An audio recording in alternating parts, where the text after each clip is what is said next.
अभी वो तो ठीक है, हमारा मोर्चा चल रहा है, चर्चा चल रही है। हम सब लोग आदरणीय प्रधानमंत्री जी, वित्त मंत्री जी सबको मिले हैं, ब्यूरोक्रेट्स को मिले हैं। Standing committee on labour, parliamentary standing committee on labour, उनको भी अ, हमारी उनसे भी हमारी पार्लियामेंट में विटनेस हमारे हुए हैं। ये सब कुछ ठीक है। और ब्यूरोक्रेट्स को भी मिले हैं, प्रोग्रेस भी है। मंत्री ने लिखित आश्वासन दिया है, जो भी उनकी प्रोसीजर है, देते नहीं है लेकिन मिला है। तो हमारा निश्चित तौर पे प्रोग्रेस है और होगा। थोड़ा सा संयम हमको रखना पड़ेगा, that is for minimum pension. Higher pension के मामले में भी हमने ये बताया है कि उसको रिस्क्रूटिनाइज किया जाए, जिसका जो भी हक है उसको मिलना चाहिए। ये एनएसी का पूरी तरह से मानना है, सोचना है। अब रहा सवाल बुल्ढाना के आंदोलन का। कहीं भी दुनिया में क्रमिक अनशन 7 साल कंटिन्यूअस मेरे संज्ञान में नहीं कहीं हुआ है। हमारे भाइयों ने कर दिखाया है, और वो भी एक दो लोग नहीं, कंटिन्यूअसली, कभी 50, कभी 100, कभी 25। तो हमारा जो आंदोलन बुल्ढाना में चला है, मैंने राजीव जी को एक छोटा वीडियो भी भेजा है कि एग्जैक्टली वो प्लेस कहाँ पे है, कैसी है। तो ये जो आंदोलन चल रहा है, उसको 7 साल पूरे होने के उपलक्ष्य में आपने देखा होगा, हमने एक मोर्चा निकाला, बड़ी सभा ली, स्लोगन शॉटिंग हुआ। लेकिन इतना बड़ा इवेंट आपकी संस्था ने, आपके भाइयों ने किया है, तो इसके ऊपर पूरे देश से प्रतिक्रिया आना बहुत जरूरी है। एनएसी का विस्तार इतना बड़ा है, तो जैसे अभी बुल्डाना के लोग बैठे होंगे अनशन में, हो सकता है आसाम के लोग, पंजाब के लोग ना बैठे हो, उत्तर प्रदेश के ना बैठे हो, लेकिन जगह जगह उसके सपोर्ट में मोर्चे निकलने चाहिए। बेसिकली सरकार का ध्यान आकर्षित करने के लिए कि 7 साल से बूढ़े लोग यहाँ बैठे हैं और अभी तक हमारा काम नहीं हुआ है, ये उनके संज्ञान में लाने के लिए हमको ये करना जरूरी है, ऐसा मेरा मानना है।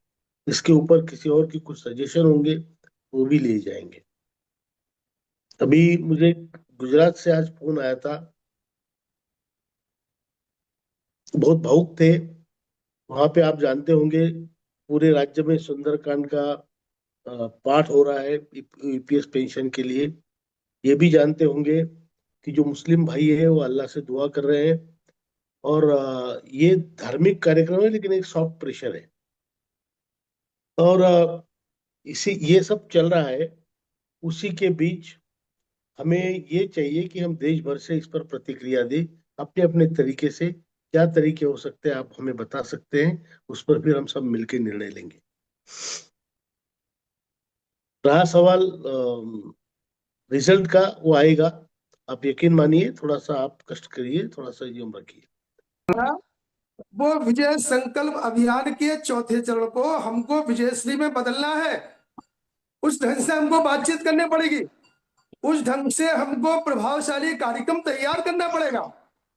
ये कार्यक्रम पहले दिल्ली आंदोलन के द्वारा बनाया गया था, लेकिन परिस्थितियां कुछ बदली और जो है माननीय कमांडर साहब को नेतृत्व में, कमांडर साहब के नेतृत्व में, आपको पता है ग्राउंड लेवल की परिस्थिति को देखते हुए वो आंदोलन को स्थगित करना पड़ा था। अब जो हमारा आंदोलन होगा, आप ये समझ के चलिए, वो विजयश्री को खींच के लाने के लिए ही है।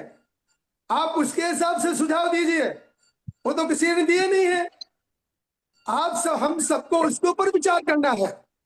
अभी 1 तारीख को बजट होगा, तो हम क्या करें? क्या हम कोई आंदोलन कर सकते हैं क्या दिल्ली में? हमारे पास में 3 टूल है। पहली टूल है हमारी सभाओं। सभाओं के बारे में लोग, कुछ भाई कह रहे हैं कि नहीं सभाएं लेना उचित नहीं है, लेकिन जो भीड़ इकट्ठी करनी पड़ती है वो तो ग्राउंड लेवल की भीड़ है। वो तो कमांडर साहब की बात सुनने के बाद में, आप बड़े नेताओं की बात सुनने के बाद में लोग प्रवृत्त होते हुए दिल्ली आते हैं। उनके पास में 70% लोगों के पास में तो स्मार्ट मोबाइल भी नहीं है। इसलिए कमांडर साहब को सभाएं लेनी पड़ती हैं, लोगों को जागरूक करना पड़ता है, उनकी बात बतानी पड़ती है। वो आप व्हाट्सएप पे जुड़े हुए नहीं है, इसलिए सभाओं का लेना भी बहुत जरूरी है। इस बात को समझ के चलिए आप। जो किया जा रहा है, सभाओं का आयोजन करना कमांडर साहब का नेतृत्व में, कमांडर साहब के लोगों को बात सुनाना, ये भी हमारे लिए बहुत जरूरी है। भले ही हम उसको कम से कम पैसे में करें, भले हम किसी ग्राउंड में मीटिंग करते हैं, ये कोई आवश्यक नहीं है कोई बड़ा मंडप लगाइए, बड़ा हॉल लीजिए, ये कोई आवश्यक नहीं है। इस प्रकार से कलकत्ता का उदाहरण हमने देखा कि वहां रोड पे मीटिंग हुई थी, वो हम कर सकते हैं, वो हमें जारी रखनी पड़ेगी। दूसरी बात यह है कि ठोस आंदोलन हमें करना, ठोस आंदोलन की तैयारी करनी पड़ेगी। ऐसा नहीं होता है जो आप हमारे भाई कुछ भाई कह रहे हैं कि हमें जेल भरो करना चाहिए, आप जिले से शुरुआत कर दीजिए ना, कौन मना कर रहा है हमको? आप जिले में कीजिए, जिले का प्रांत में करेंगे आपको देखते हुए। अब 65 दिन का आंदोलन भिंड में हुआ था, बहुत अच्छी बात है। तो हम जो है हिंसात्मक आंदोलन नहीं कर सकते हैं। अगर आपको करना हो, आपको छूट है, आप कीजिए, कौन मना कर रहा है? देखेंगे उसका जो परिणाम आएगा। इसलिए हमको आंदोलन भी करने पड़ेंगे और हमको डिप्लोमेटिक अप्रोच भी करनी पड़ेगी। मैं आपको बता दूं, आप बिल्कुल निराश मत होइए।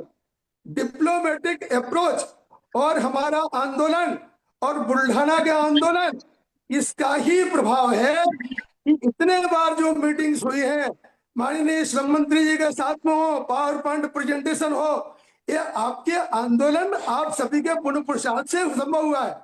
अगर हम नहीं करते तो नहीं होता था। मैं आपको बता दूं कि 8 फरवरी 2022 को सेक्रेटरी एक्सपेंडिचर के साथ में जो पावर पॉइंट प्रेजेंटेशन हुआ, वो एक ऐतिहासिक प्रेजेंटेशन था। आज तक इतिहास में सेक्रेटरी एक्सपेंडिचर ने कभी किसी संस्था को नहीं बुलाया है। इसके बाद में 20/12/2024 को फिर से पावर पॉइंट प्रेजेंटेशन हुआ कमांडर साहब के द्वारा, और तब जो है जितने हाई पेंशन के केसेज हैं उसका दरवाजा खुला, उसका दरवाजा श्रम मंत्रालय खोलने के लिए तैयार नहीं था।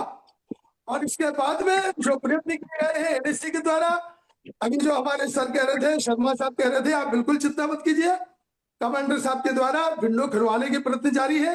1/9/2014 के जो पहले के केसेज है उसको कैसे किया जाए, उसके बारे में प्रधानमंत्री से करस्पॉन्डेंस शुरू है। संसद को सुप्रीम कोर्ट के कानून का बदलने का अधिकार है, इसलिए प्रधानमंत्री जी को द्वारा अलग से पत्र लिखा गया है और उसके ऊपर भी कई रिमाइंडर चले गए हैं। 1/9/2014 के पहले के लोग हैं, सुप्रीम कोर्ट के डिसीजन को, संसद को कानून, संसद को अधिकार है उसके, उसको बदलवाइए।